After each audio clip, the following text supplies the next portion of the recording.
Hello, friends. Welcome to 2026. We have got a big year in front of us, and it's going to be a really different year than 2025. So in today's video, I want to talk about some of the keynotes for us to really be exploring and paying attention to over the course of 2026. We're going to take a look at some really important questions that I think a lot of us are already asking, but I want to bring them out and articulate them and talk about why they're important and also how we can explore addressing them. Some major trends that are here that I think is important for us to be paying attention to. And then a set of practices and themes that we can be looking towards to help us really be able to navigate 2026, to navigate an environment of radical change that is actually going to become more intense and accelerate in terms of its speed as we move into the year of the fire horse. So let's go ahead and dive in.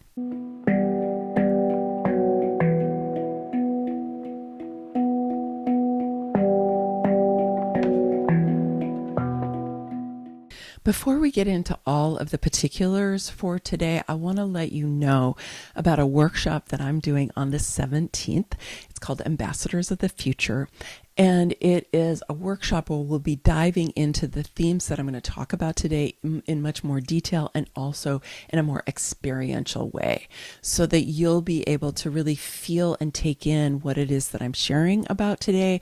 And you'll be able to walk away with an understanding of what your next steps are going to be, what it is that you need to be focusing on, and how you're going to create a good foundation for yourself as you move forward so that you can be more of an ambassador of the future rather than, somebody who's clinging on to an old world that is falling away.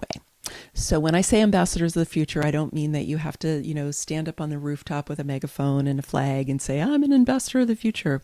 What I mean is that you are declaring for yourself that you're going to be moving into the positive future that you truly desire, even if you don't know what it is, even if you don't know how to get there, but that you are committing your own focus, your precious life force energy, and your attention into growing yourself into the person who can really be empowered and sovereign in this era of the fire horse and this time of air and fire. So if you're interested in participating in that, the link to join the waitlist will be below. I will be putting out the registration for this in the next few days, so you can pay attention to that. But just go ahead. It'll be at the end of the video, and it'll be down in the description below just to register that you are interested in participating in this. And then I'll let you know when registration opens. Foundational questions are, how do I know what to believe? How do I know what to trust? How do I know what to rely on? And in order to even begin to answer those, it's like, how do I know what I know? Like, what am I looking to receive guidance or direction or information, right? Where is my counsel coming from, right? What am I turning to in order to understand things better, in order to have some semblance of stability in a chaotic and increasingly tumultuous world? Many of us are asking these questions either implicitly or explicitly, and these type of questions are pretty much foundational to all of the issues that we're dealing with right now. And these are not really new questions, but they are newly significant, and our ways of addressing them and working with them are different. So what I want to do is just paint a picture of a little bit of a larger context and what are some of the trends that are happening that are really fueling these questions and also making answering them more difficult. So you know how we say we're in the age of information? I would like to say we've been in the age of misinformation. Misinformation is a term that has been around for a long time, but it got really, really strong during the pandemic when we had profoundly competing narratives about what was true.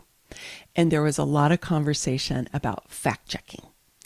And so there was a lot of like, okay, I'm going to try to prove that my point of view is true as opposed to these other points of view. Part of this has been fueled by changes that were made with the FTC years ago to the news channels, really. It used to be when I was growing up, we all kind of had the same news. And we don't all have the same news anymore, and we haven't for quite some time. And this has led to a lot of polarization, a lot of disagreement about what's true, and people really selecting what it is they want to know about and ignoring things that they don't want to know about or that challenge their worldview or their belief system or what they believe is important.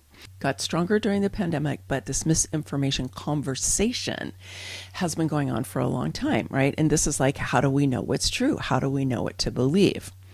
And there's been this attempt to go to experts or to go to science or to go to studies and to say, this is how we know what's true. Now, that's largely based in left brain ways of knowing, right? Left brain analytical and strategic ways of understanding reality and understanding how we can know what we know, right? And this has been dominant in our culture for the last 400 years, came in during the so-called age of reason, which was actually came right before the last time Pluto went into Aquarius. So we're in that place again, where we're looking at how do we know what we know? How do we know what to count on? How do we know what is reliable? So that's one context, is this question about information, misinformation. Then the advent of AI, which is getting stronger and stronger. And I'm not talking about kind of what's going on, in the deep, the deep AI. I'm talking about the things that you're being exposed to all the time.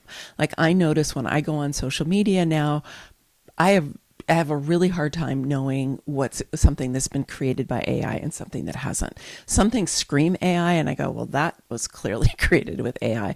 But other things, not so much. And also it's images for sure and videos. There's a lot of that going on.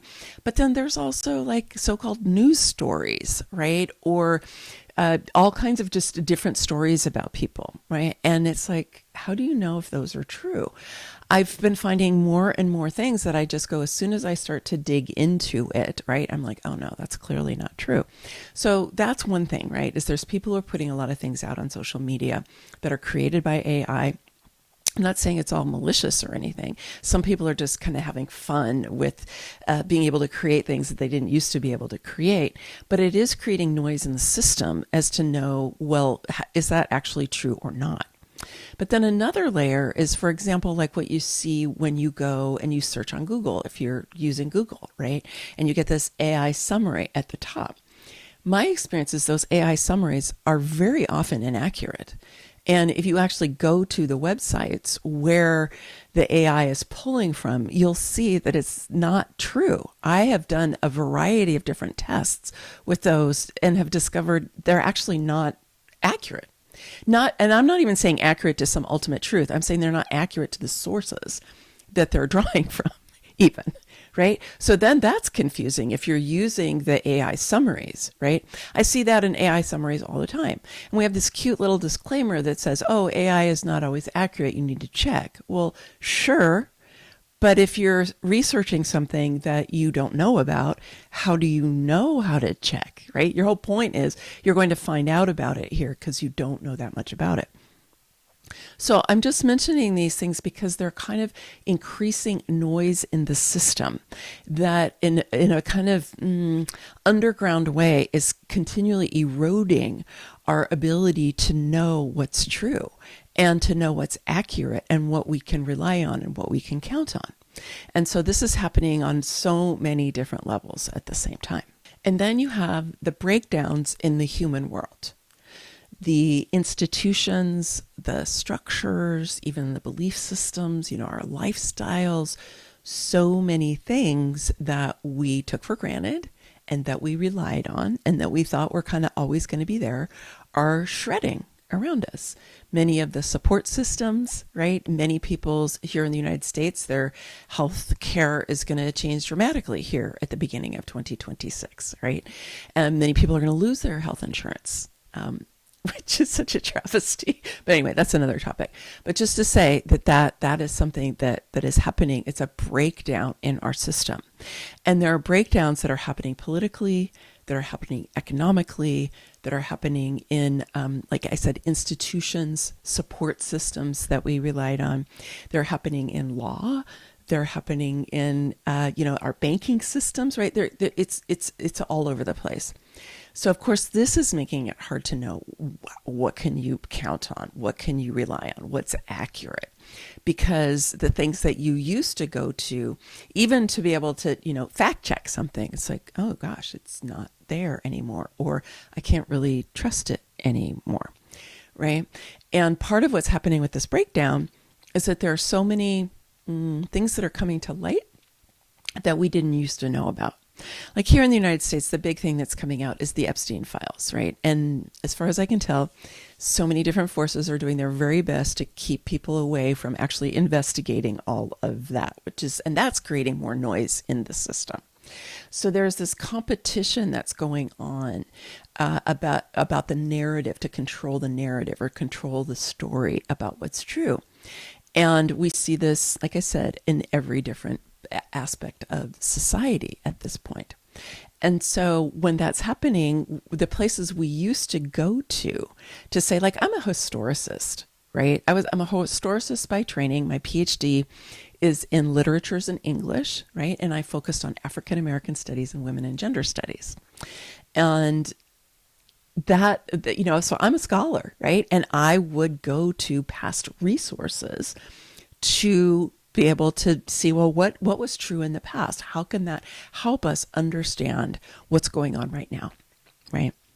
And I'm not saying that that's no longer a worthy thing to be paying attention to, but what I am saying is that we're in an unprecedented time and an unprecedented situation in our world, and we can't really look to the past very much to help us out. So like I said a minute ago, like Pluto moved into Aquarius about 250 years ago, right around the time of what became the US Revolution and then the French Revolution. And so we can look to that and say, okay, so what are the themes there? And how is that happening here? And of course, the astrologers are very busy doing that right now. And some of that's really helpful. But there's also a way in which we are at the end of time. We're at the end of history as we've known it. And so all of these things that we've gone to in the past are limited in terms of their ability to help us to know what's true, what to believe, what we can rely on, what's accurate. So there's a disruption at so many different levels of our society. And we end up being like overwhelmed, confused, lots of stress, right? And then the final piece I want to mention here is what's going on with our Earth. Of course, we know that we're in climate change, we're in a meta crisis, and the degradation of our ecosystems is extreme. So we know that. We've known that for a while. But now, here in this moment, really in the last couple of years, and going forward for a bit, is we have dramatic earth changes. So we have unprecedented level of volcanoes happening, right? So many volcanoes, so many earthquakes, so much flooding, right? So much flooding, so many fires. So many things are going on with the earth herself changing, right? We talk about this, that the earth is going through her own evolutionary process, right? And that is contributing to all of this seismic activity that we have. I mean, we've had tornadoes, we've had hurricanes of unprecedented sizes, right? So all of the elements, right? Earth, air, wind, and fire, they are all really active. And so given that, right, because we would say, well, we could at least count on the earth, right? But ask somebody who's been through a really big earthquake if you still feel that way, or if you've been through a really big hurricane, if you feel that way. So just to say, we have all of these different trends that are happening, starting with misinformation, real conflict and competition to have control of the narrative, Then we get AI, which is creating more and more noise in the system. We've got the breakdown of human systems, and now we've also got the upheaval of the earth, right? This is many, many layers that we are all dealing with. And are you feeling stressed about that? Yeah, of course. This is increasing our stress. And the energy that's coming from the sun, which is contributing to what's going on with the earth, right? That itself, I don't know about you, but my ears have been ringing for like months because of the solar energy.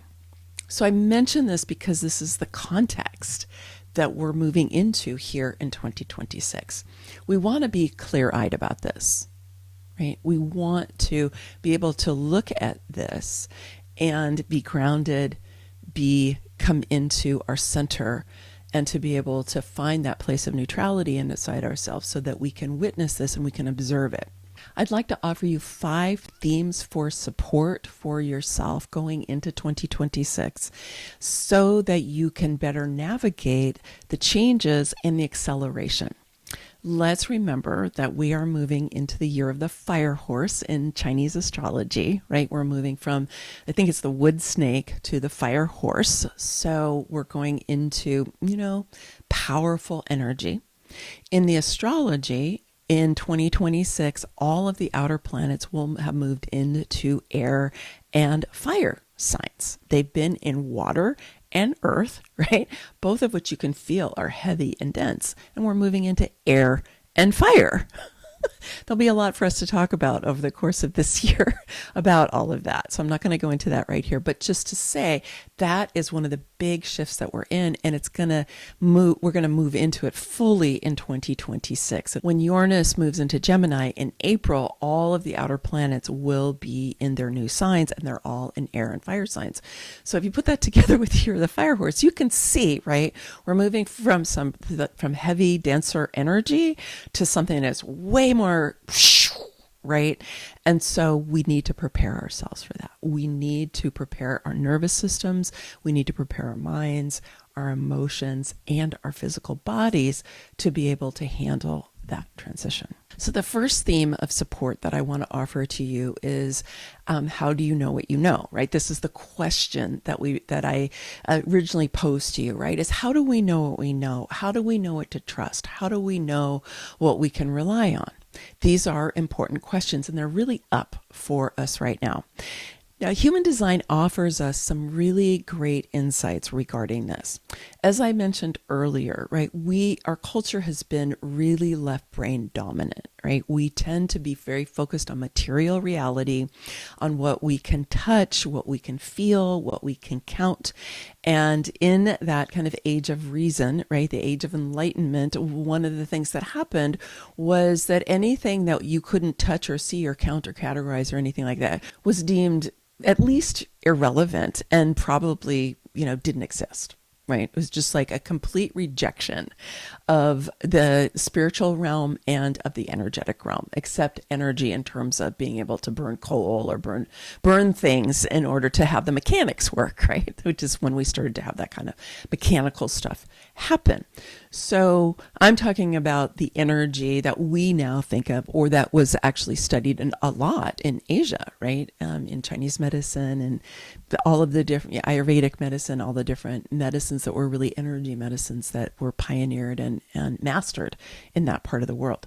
But in Europe, not so much, right? And so those of us who grew up in countries that have been really impacted by Western culture, which is most at this point, but particularly those of us, like in Europe or the US or the former colonies, is that we tend to be very left brain dominant. The ways of knowing that we have been enculturated with were logic, reason, right? Strategy, being able to count things, being able to test them, being able to replicate the same outcome over and over again. All of that is part of Western science, right? And it transformed our world dramatically, and we benefited in many, many ways from that. But the thing is that left brain ways of knowing is only one of 3 primary ways of knowing mapped in the human design system.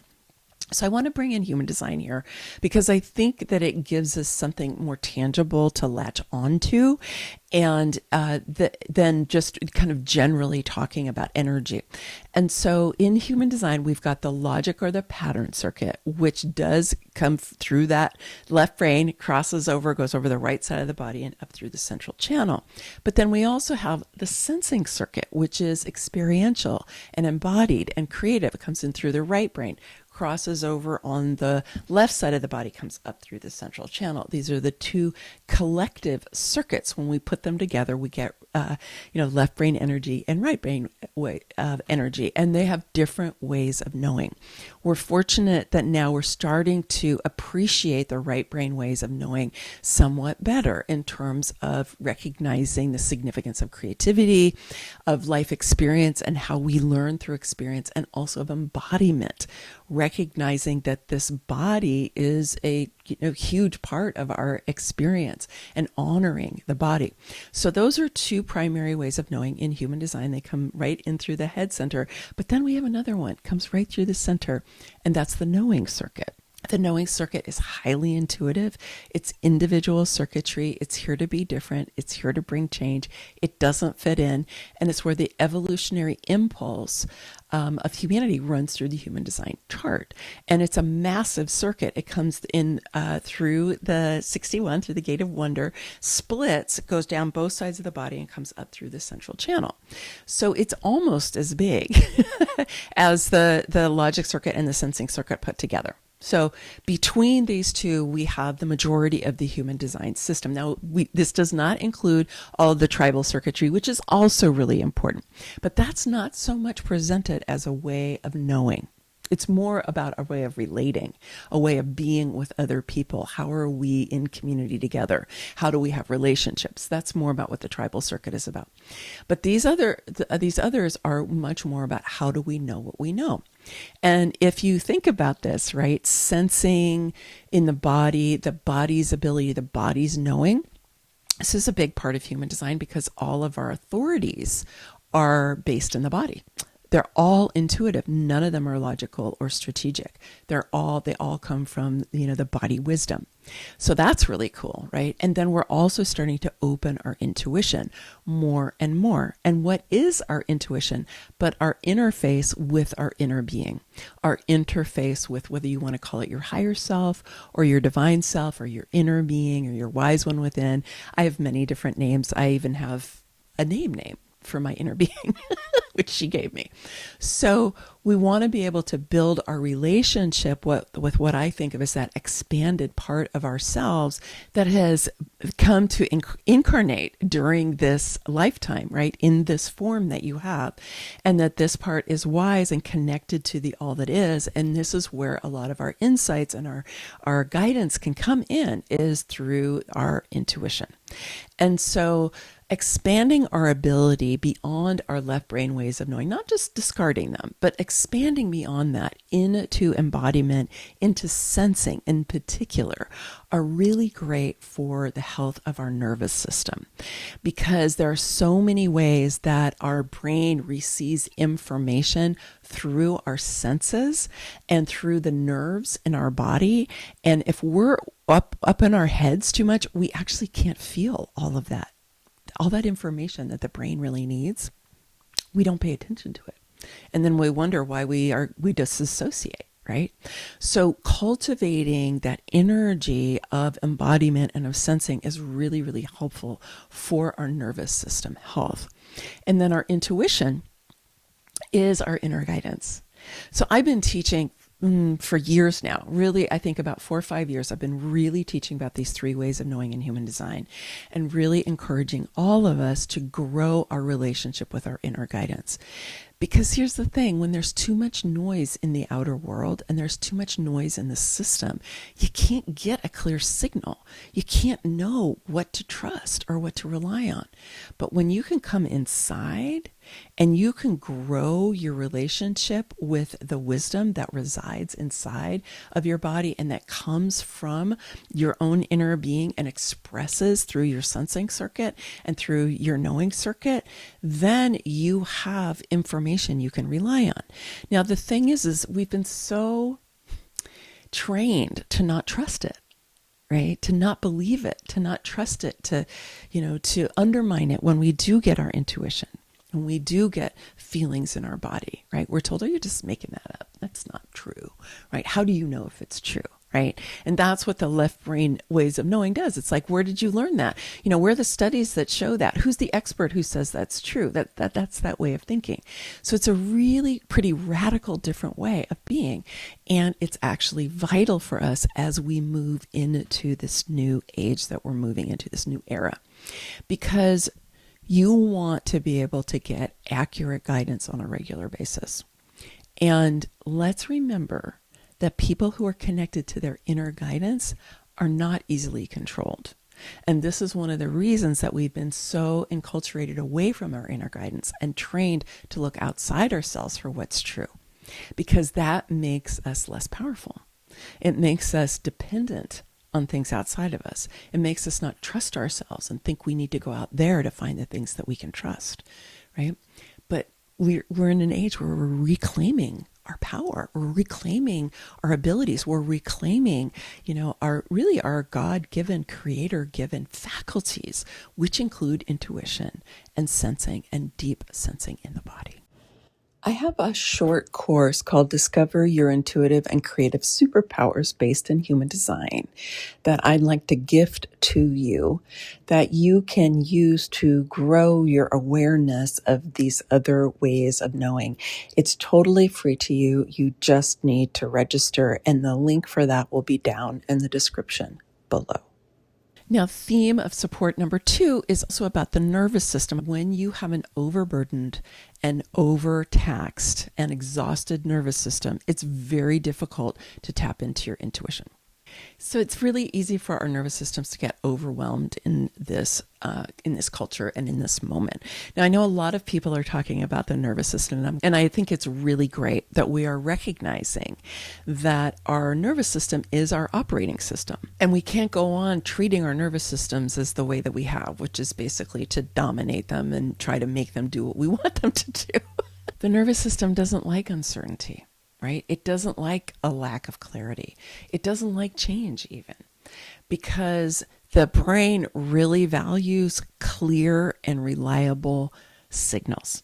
And when we don't get clear and reliable signals, it creates stress, and we burn up a lot of our own energy trying to make sense of something that doesn't make sense, that's not clear. Right? And change is difficult for the nervous system because it requires a lot of energy to move into things that we are not familiar with. And so it takes a lot of fuel. And the nervous system is like, I don't know if I really want to expend all that fuel. And if your nervous system is already under-resourced and overloaded, then it really doesn't have the fuel to step into the unknown and to step in to the river of change, as Joe Dispenza would call it, right? It just doesn't have the energy to do that. So this is why we really want to be looking at really boosting our nervous system, getting a stronger physical body and a stronger nervous system. And it's not just about regulation. We hear a lot about nervous system regulation, which is good when you have an overactive nervous system and you're in the survival brain all the time. You do want to regulate, you do want to modulate, you do want to be able to come into a state of calm. But that's only the first step, right? It's like we need to get there so that we can then resource ourselves and restore ourselves so that we can get stronger. And then we want to be able to rehabilitate the ways that we have damaged our nervous systems so that we can be more healthy and more whole. So regulating the nervous system is just one step along a whole process of what's possible to help us to really become more and more empowered from the inside out. So part of what we need to do now is learn how to partner with our nervous system to be able to learn how to interpret its messages, and then to know how to treat it with more care, with more awareness, with more pleasure, right? So this is how we partner with our nervous system. And this is part of the neurosomatic intelligence work that I recently have gotten certified in. And so I'm going to be bringing more of that to you this year. And I'm just so impressed by what can happen when you learn how to partner with your nervous system. Many things that have been challenging you potentially for a long time can change. And when you do that, it reduces the stress in the nervous system, and then there's less noise in the system. There's more space so that then you can engage in the process of change. You have more resilience as, the flow changes around you. Something you were counting on is suddenly gone, and something else is here that you now have to pay attention to that you didn't know you were going to have to pay attention to, right? We have to become really good at the flow. We have to become really good at being able to modulate how we're feeling, how our energy is, and knowing how to take care of ourselves when we're basically, riding really big waves all the time. It's really important for us to learn how to change our state at will. So what do I mean by that? Right? So if we're in, let's take a kind of simple and relatively soft example. I was talking to a friend of mine about this the other day, actually. If you are bumping around in your life in ordinary reality, and you're having conversation, and you're paying your bills, and you're making sure that everything is working in your life, right? You're kind of in a beta brainwave, and you're probably pretty in your left brain, right? You're just assessing things, making sure everything's working, and making sure the patterns are aligned and all of that, right?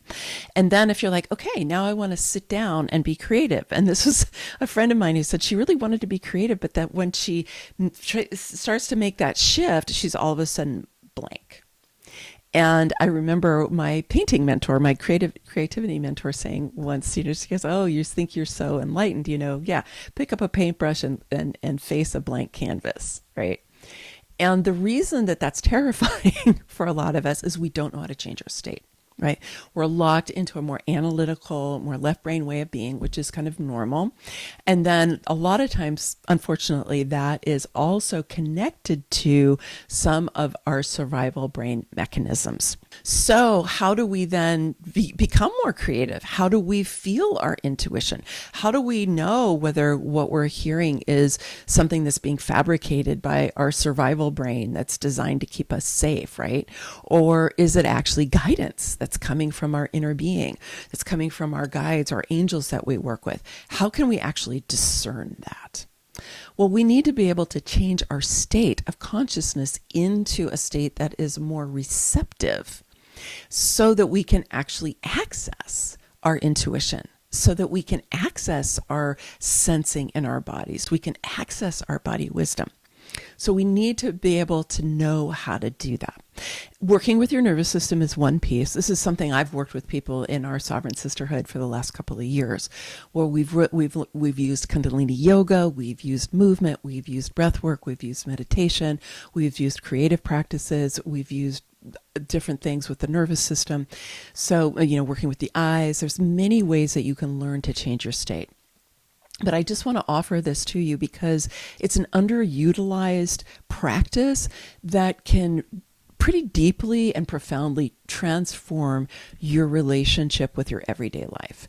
Is when, let's say you're having a conversation with a work colleague, and you get an email, and you're in there, and you need to be doing that kind of a thing, and then you turn around and your kid is there, and they're asking you a question, right? You need to change your state from this more analytical, work-oriented way of being to being more caring and more witnessing and more being able to tune in to a child. And if it's a small child, they're not rational, they're not analytical, that's not their reality. So if you're a mom or a dad and you've had a young child, I think you know what I mean, and you know that sometimes that transition could be hard. Right? But you can learn how to do it more easily when you learn how to change your state. So this is something that is well worth you exploring and developing so that you can have more of a modulation of your energy field, of your mindset, of your the lenses through which you are interpreting what's going on. All of that can shift when you learn how to do it. So theme for support number 4 is developing better boundaries. You may have heard people talking about boundaries. You may have been practicing boundaries yourself. I want to bring it up here because it is a part of our ability to go inside and receive accurate guidance. Is we need to have a clear distinction between ourselves and other people. Okay. I mean, ultimately, we're all connected because we're all expressions of source. So in some ways, we're always intertwined. Right. But in our human experience, we have separate bodies, right? And we have separate experiences, and we have our own individual psyches that we're working with. And we have largely been, again, conditioned into being deeply entangled with each other in ways that are pretty dysfunctional. Right? Codependent ways that some people are, more narcissistic, other people are more submissive, all of that. And so we're evolving out of that as we grow our personal sovereignty so that we can be more clear about what's mine and what's not mine. What's mine? What's yours? What's mine? What's the world's, right? What's mine? What's the coming in from the collective unconscious? What is mine and what is not? That's the key question, right? When it comes to boundaries. And we're always kind of looking at that. Now, human design does show us that our energies are always interpenetrating each other. This is how energy works in the human design system, is that the definition and openness of different human designs come together and they talk to each other. So we are influenced and impacted by each other in that way. So we do want to pay attention to that. And it's one of the reasons that human design can be so helpful for us when we're learning boundaries, because it helps us to see, oh, that's why I'm impacted by that person's emotional state. I have an open emotional solar plexus. Someone else has a defined emotional solar plexus. And when I'm around them and they're in an elevated emotional state, I will be influenced by their emotional state. Now you can learn how to work with that so it doesn't overwhelm you. If they're in a state that you don't want to participate in, right? You can't. But we recognize that we are influenced by other people's energy, and we want to be able to have a clear and well-developed and radiant auric field, which is the field of our soul, if you will, or our inner being that is larger than our physical body. And that is like our energy home. Right? And you can think of it as like the egg that you travel around in. And so we want that to be clear. We want it to be healthy. We don't want it to be torn. We don't want a bunch of other energies involved in it, right? And so that's a process that we're in of being able to clear out our own fields and to be able to send other people's energy back to them, reclaim our own energy back to us, reclaim our power, give other people back their power if they've given it to us and we were willing to accept it, right? So getting clarity about that. And then, of course, there's a lot of emotional aspects to this because our emotions get all wrapped up with each other. So it's kind of a big project, the boundaries piece, but it's really, really vital. And the thing that's important to remember, because this is one of the things that's really difficult for people when they're starting to create boundaries with people they love, whether that's their children, their parents, their siblings, their partners, their friends, their coworkers, whatever it is that you start to feel like you're letting people down, or you're not there for them, or you don't care about them, or you can't be intimate with them, you can't be close to them. And what I want to say is that you can actually be more intimate and more caring when you have a distinction between what's yours and what's theirs. Because then you can show up fully embodied and fully empowered as yourself to be a witness for someone, to be fully there for them, right? Grounded, calm, whole, right? Because you don't have everybody else's noise going on in your psyche. And so it's really what is going to make our relationships better.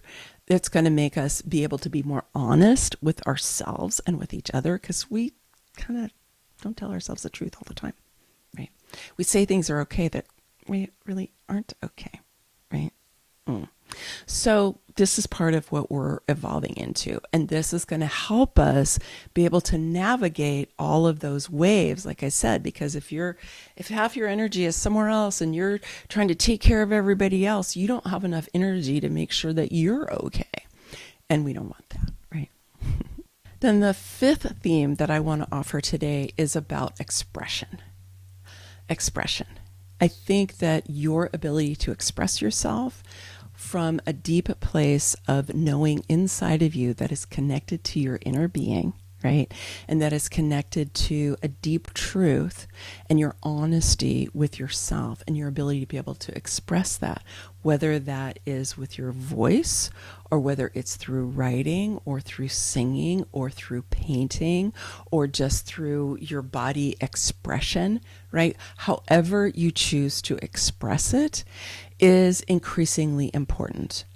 And there's many layers to this, and there's different aspects to it depending on what your habit has been, what you were enculturated into. Some people have been too quiet, too submissive, too willing to go along with things that people they perceive to have more power than they have to do that. Other people have been trying to dominate other people or trying to control them in order to feel more safe, right? Their expression has been overly aggressive towards other people and has been going outside. And so their expression has been based in fear that then stimulates their desire to then manipulate and control things outside of themselves so that they feel more stable and more safe. So some people are expressing rage and expressing despair and expressing fear, right? That's not really helpful either. And so what we want to be able to do is come really inside, get into that regulated, resourced, grounded, neutral state, and then see what's true for us, and then be able to express from there.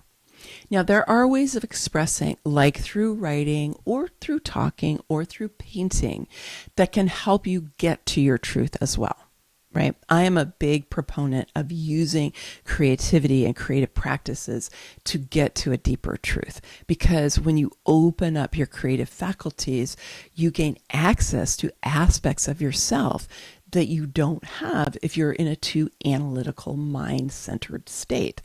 And so you can get more clarity by opening up those pieces. And so that is a form of expression as well that can bring in more of that stability for you. But I think it's really going to be important for all of us to be looking at how are we expressing ourselves, right? And what are the ways we've distorted our expression from fear or from the desire to control, which is also based in fear. And how do we unravel all of that? How do we dismantle that to get to something that is more genuine inside of ourselves, a more genuine expression? And I think that this is an aspiration for a lot of us right now, because we have largely been in habits of not telling ourselves the truth, making things okay that are not okay, that kind of thing, right? And so it's going to come in layers. But I think it's really, really vital, because as you know, the old is breaking down, as the what's outdated is shredding and falling away. It's important that you're able to express what is true for you, what matters to you, what are the qualities that you want to see expressed and to be articulated and developed in this new era of air and fire, right? It's important. It's important because your voice, your expression matters. And so it might take a while until you really feel comfortable getting there. But if you look at these themes of support, then I think you'll have the foundation you need to be able to step into 20 cents and move through this time with this deeper sense of what's true for you and to be able to express it out into the world. So I want to close today. I know this was a big video and there are a lot of different pieces to it. And I do encourage you to come back and kind of dive into different aspects of it and really kind of feel into what really is alive for you and what is it that speaks to you. Was there a point along what I shared today that you were like, oh yeah, that's something I really need? And to take note of that, go and write in your journal about it. See if there's a step that you want to make. And if you want to dig into this more with with me and with our community, then you can join us for Ambassadors of the Future, where we'll be digging into this a little bit more, and it'll help you to integrate and understand what it is that you can be doing, what your next steps are, and you'll leave having a better sense of what's true for you.